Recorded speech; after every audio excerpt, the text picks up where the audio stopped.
એમનો બી એક ખાસ આમાં આગ્રહ હતો કે વધુમાં વધુ લોકોને ફેસિલિટી આપણે કઈ રીતે આપી શકીએ એના માટે ચિંતા કરી. પણ તમે ક્યારે કલ્પનામાં વિચારેલું કે એસટી બસ આવી હોઈ શકે?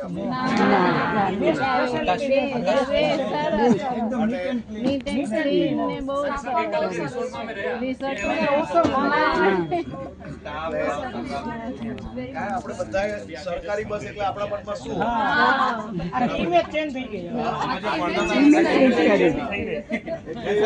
અમે જો ભણતા બેઠા હતા એ હતી એની વચ્ચે હું નથી માનતો કે તમે આટલા કિલોમીટર ટ્રાવેલ કરીને આવ્યા છો ને તો બી એસટી બસમાં કોઈને કમરનો દુખાવો થયો. ખાસ તમે જ્યારે પ્રાર્થના કરો ને ત્યારે મારા એસટી બસના ડ્રાઈવર, કંડક્ટર, એસટી પરિવાર આપણે હંમેશા સરકારી સિસ્ટમને ટીકા તો બધા બહુ ઈઝી છે કરવા, પરંતુ તમે કલ્પના કરો કે આટલા કિલોમીટરો સુધી ચલાવીને તમને લઈને આવવા માટે એસટી ના ડ્રાઈવર, કંડક્ટરો બધા પહેલા જ દિવસે તૈયારીદાર અને આટલા કિલોમીટરો બસ ચલાવવી કઈ ઈઝી નથી,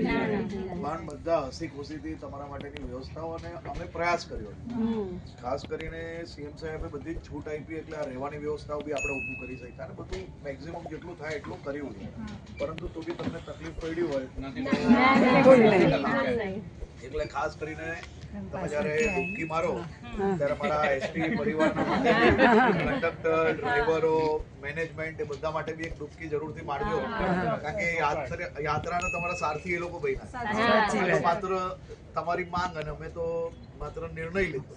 પણ નિર્ણય પછી આખી વ્યવસ્થા જો કોઈ કરી હોય તો એ આપણા એસટી ના જે બસના ડ્રાઈવરો, કંડક્ટરો એ લોકો એટલે એ લોકો માટે બી તમે પ્રાર્થના જરૂર.